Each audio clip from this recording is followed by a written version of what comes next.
ఈ అమ్మాయిని చూసింది నీ కోసం కాదు, నా తమ్ముడి కోసం.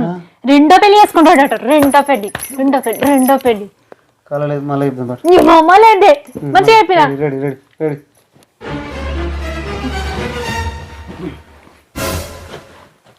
నేను గిటి వస్తా కోపం సార్ మళ్ళీ.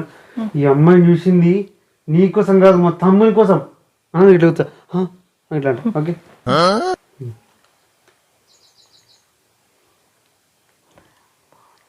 ఏమండి, ఈ అమ్మాయిని చూడండి ఎంత అందంగా ఉందో. ఆ కట్టు బొట్టు అంతా బాగానే ఉంది కదండి.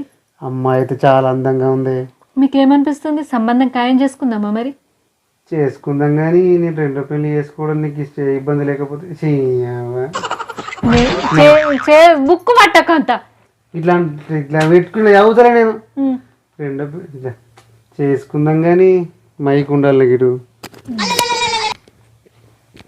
ఆ బుక్కే పెట్టలేకపోతే పేజీలా యోగిలా పట్టుకొని యోగిలా పట్టుకో చేసుకుందాం. కానీ మరి నీకు నేను రెండో పెళ్లి చేసుకోవడం నీకు ఏ అభ్యంతరం లేకపోతే నేను రెడీ.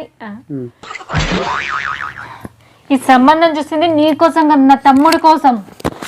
రెండో పెళ్లి చేసుకుంటాడు. రెండో పెళ్లి అని చెప్పాలి.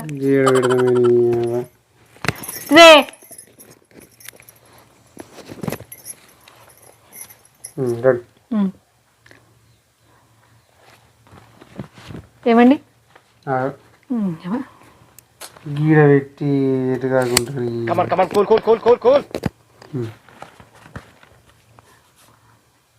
ఏమండి, ఈ అమ్మాయిని చూడండి ఎంత అందంగా ఉందో. ఆ కట్టు బొట్టు అంతా బాగానే ఉంది కదా. అమ్మాయి అయితే చాలా అందంగా ఉంది. మరి మీకు ఏమనిపిస్తుందండి? సంబంధం ఖాయం చేసుకుందామా? చేసుకుందాం కానీ ఏ ఇబ్బంది లేకపోతే రెండో పెళ్లి చేసుకోవడానికి నేను రెడీ. ఈ అమ్మాయిని చూసింది నీ కోసం కాదు, నా తమ్ముడి కోసం. రెండో పెళ్లి చేసుకుంటాడట. రెండో పెళ్లి కలలేదు మళ్ళీ ఇద్దాం. మంచిగా చెప్పినా. మంచిగా చెప్పినా కానీ ఇంటర్నెట్ రియాక్ట్ కాదు. ఇట్లా అలా ఈ అమ్మాయిని చూసింది నీ కోసం కాదు, నా తమ్ముడి కోసం. అప్పుడు ఇటు సాకత.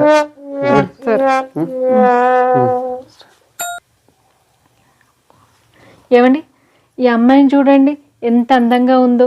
ఆ కట్టు బొట్టు అంతా బాగానే ఉంది కదా. అమ్మాయి అయితే చాలా అందంగా ఉంది. మరి మీకు ఏమనిపిస్తుందండి? సంబంధం ఖాయం చేసుకుందామా మరి?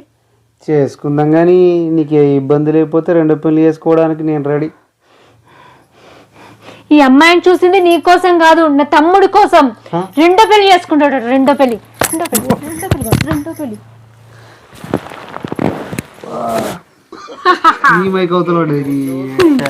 ఏమైనా కరెక్ట్ వస్తుంది వాయిస్ చూసుకోబో. మళ్ళీ అవసరం అయితే నేను కొట్టుడా, నేను చూసుకోవడానికి